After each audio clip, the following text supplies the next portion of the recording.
And you know, I've said it before, but I'll say it again because it bears repeating. These minimum running heights right here have nothing to do with the weir at all. I can take the weir completely out of the system and nothing changes with those.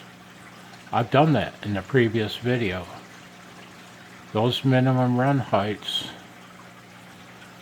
have nothing to do with the weir, and they have everything to do with the flow capability, the flow resistance of your particular overflow, and flow rate.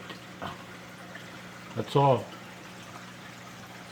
Overflow, flow resistance, and flow rate. That's what establishes minimum run height,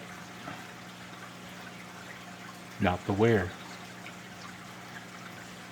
And boy, in that experiment, that's an exciting one too, running it without the weir. Because without a weir, using my design of Durso overflow, without the weir, if you unplug the pumps, the contents of that tank are gone. They're onto the floor and in a hurry too. Be fun to do. Later.